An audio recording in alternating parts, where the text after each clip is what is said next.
vez que eu coloquei os meus olhos em ti, nada mais me satisfaz. E uma vez que eu coloquei os meus olhos em ti, nada mais me satisfaz.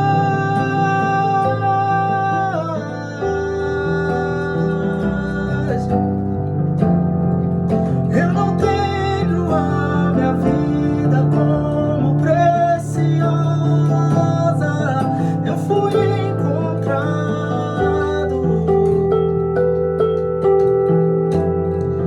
e o que antes era lucro já não tem valor. Eu fui encontrado.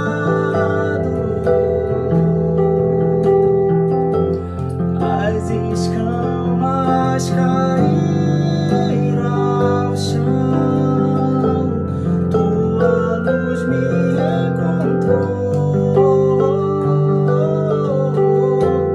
e agora que eu posso te ver, eu posso te ver. E uma vez que eu coloquei os meus olhos em ti, nada mais me satisfaz.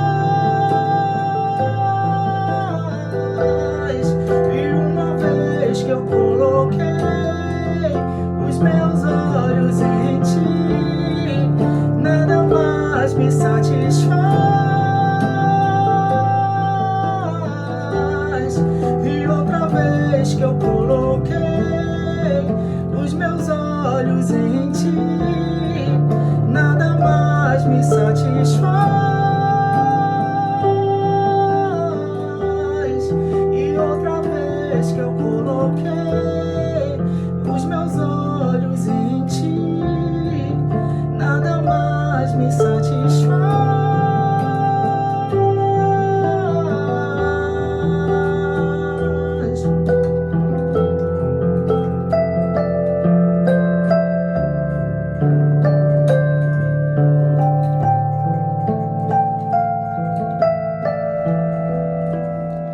Eu estou aprendendo a estar cada dia mais satisfeito em ti. À medida que eu te conheço mais, tudo perde o seu valor, tudo perde o seu valor. Eu estou aprendendo a estar cada dia mais satisfeito em ti. À medida que eu te conheço mais, tudo perde o seu valor, tudo perde o seu valor. Eu estou aprendendo a estar à medida mais satisfeito em ti. À medida que eu te conheço mais, tudo perde o seu valor, tudo perde o seu valor.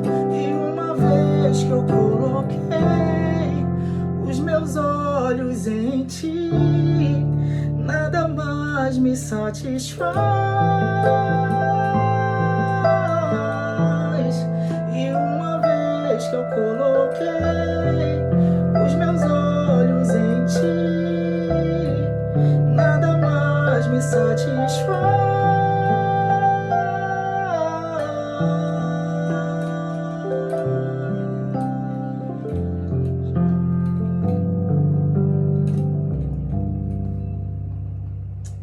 Amém. Gente, nós vamos estar começando uma nova série, um pouco à luz do Setembro Amarelo. E O nome da série é Contemplação.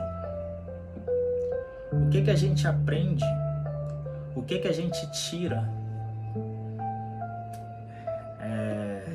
Não como algo elementar, pelo contrário, algo principalmente enraizado, principalmente profundo, apenas contemplando quem o Senhor é.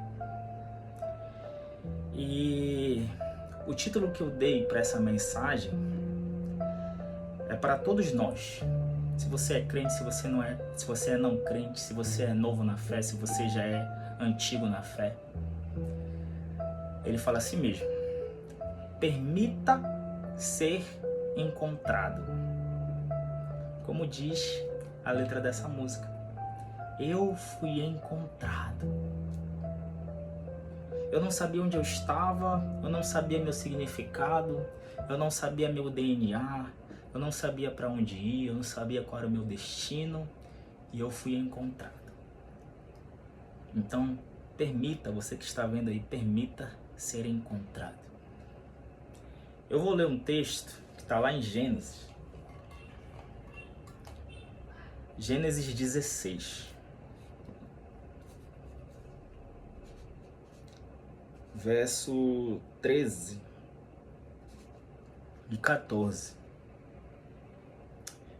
A minha linguagem é a NVI, mas eu gostei da nova linguagem de hoje, então eu anotei aqui. Gênesis 16, a partir do verso 13. Fala assim mesmo: então Agar deu ao Senhor este nome, o Deus que vê. Isso porque ele havia falado com ela e ela havia perguntado a si mesma: será verdade que eu ouvi aquele que me vê? E por isso que esse poço que fica entre Cádiz e Bered é chamado de poço daquele que vive e vê.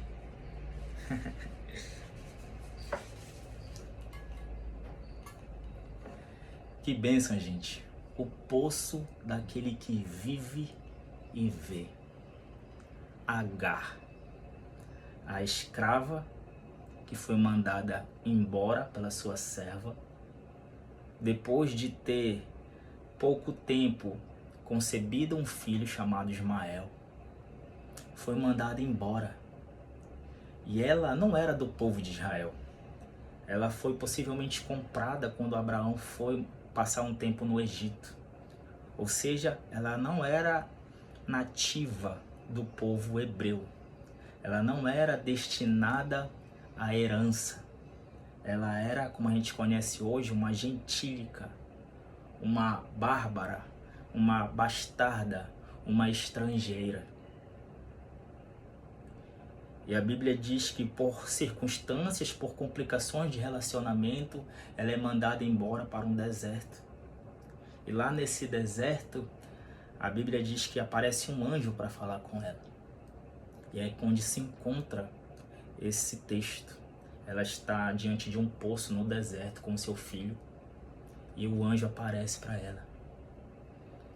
E é descrito esse texto, em que ela fala: nossa! E o anjo ali, ele acalenta ela, acalma o seu coração. E não somente isso, mas ele declara sobre ela promessas de descendência, de segurança, de abrigo. Então, o nosso esforço como cristão, e aqui eu digo isso com convicção, a vida cristã, o cristianismo, a vida com Deus, ela não é baseada em performance. Ela não é baseada em rendimento. O cristianismo, ele não é moralismo, ele não é regido por comportamentos morais, mas ele tem reflexos em comportamentos morais. Então, o nosso objetivo, a nossa missão é saber que a gente foi encontrado. Ah, eu não tenho que fazer altas coisas e tal quando eu me preparar, quando eu estiver pronto, quando eu estiver bem, quando eu estiver calmo, quando eu estiver convicto de alguma coisa, eu vou diante de Deus. Não, Deus já está. Deus já está na espreita, Deus já está na expectativa, e não somente isso, Deus está no lugar que você está, onde você mais anseia e onde você talvez menos espere. Ele está nos encontrando. Nós fomos encontrados. Vamos olhar para o Salmo 23, por exemplo. A Bíblia diz que nós fomos até o vale, mas Ele nos leva a pastos verdejantes. Ele nos leva à calmaria, às águas tranquilas. Então é Ele que nos encontra. É Ele que faz toda a obra. Quando a gente olha para a vida do bom pastor e da ovelha, do Salmo 23, esse é o Salmo 139, na verdade. E o Salmo 23, ele fala assim mesmo, que olha, a ovelha se perdeu, e a única coisa que a ovelha pode fazer, como ela não tem radar de nada, senso de nada, um olhar de entendimento de onde está, de localização, a única coisa que a ovelha pode fazer é permitir ser salvo, é conceder ser salvo, é se disponibilizar ser salva, ser encontrada. E a Bíblia diz que a ovelha que se perde do aprisco, mas é o bom pastor que sai. Quando a gente olha para a parábola de Lucas capítulo 15, da ovelha perdida,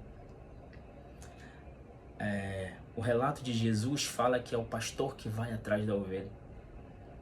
É o pastor que entra no meio da mata, se for buraco ele entra no buraco, se for para resgatar ele vai e resgata. É ele que coloca a ovelha nos ombros, é ele que volta com a ovelha nos ombros, se regozijando, alegre, contente e festejando por ter trazido a ovelha. Então que todos nós, independentemente do que a gente acha, nos permitamos ser encontrados pelo autor e consumador da nossa fé. A Bíblia diz que ele é o desejado de todas as nações. A Bíblia diz que ele é o pastor e bispo das nossas almas. E que a nossa natureza, que a natureza anseia por manifestações de coisas assim. Saber que a gente pertence a alguma coisa. Saber que a gente pertence a algum lugar. Saber que a gente não é invisível. Saber que tendo vários bilhões de pessoas na Terra, Deus conhece quantos fios de cabelo há na nossa cabeça. Que nós somos únicos, que nós somos exclusivos e que Deus se importa. Esse é o maior escândalo, é o maior, talvez, paradoxo da história do universo. É saber que o Deus infinito, o Deus eterno, nos vê, se importa, se preocupa e vai atrás de nós, assim como ele foi atrás do filho pródigo em Lucas 15. Foi ele que correu atrás do filho pródigo. Então, não existe sensação, não existe experiência, não existe vida fora disso. Porque é um amor que é de outra ordem. É uma atribuição de valor que a gente não encontra em nenhum relacionamento humano. Então como é que a gente, de alguma forma, ou de forma consciente ou não, a gente pode rejeitar algo parecido com isso? Então se nós sabemos que nós somos encontrados, depois que a gente começa a desfrutar, a mergulhar nisso, como o louvor diz, nada mais importa. Nada mais tem valor. Nada mais tem a significância que tinha antes. Quando eu olho para a minha vida passada e eu vejo que eu posso desfrutar dessa vida agora, dessa nova vida, nascer de novo e ser atribuído a mim um valor inestimável. Como não me encantar por um relacionamento como esse? Um relacionamento que eu não consigo encontrar nem numa relação de pai e filho, de mãe e filho, de marido e esposa, por mais amado que nós sejamos e por mais amor que nós podemos dar, não se compara a esse amor que nos é concedido todos os dias, de poder ser encontrado nele. É por isso que o apóstolo Tomé, depois que ele duvida e Jesus aparece para ele no cenáculo, ele fala assim: eu sou do meu amado e o meu amado é meu. Eu entendi o meu valor. Eu entendi a obra que ele fez. Eu entendi agora a profundidade do que significa isso e do que ele sente por mim. Esse é a importância, essa é a profundidade que o Deus do universo, Criador do universo, alégua, distribui, concede a cada um de nós. Não tem como ficar maravilhado em saber que tudo que eu busco, tudo que eu anseio aqui nessa terra, não há de se comparar em um relacionamento que está disponibilizado para todos nós, de forma igual no sentido generalizado, mas de forma singular e única e exclusiva na nossa vida, na nossa intimidade e no nosso relacionamento diário com Deus. Então esse é um pedido meu, eu tenho certeza que é do fundo do coração do próprio Deus. Permita ser encontrado por esse amor singelo, genuíno, único, que a gente pode procurar em qualquer prazer desse mundo. Nada há de se comparar, nada há de se igualar.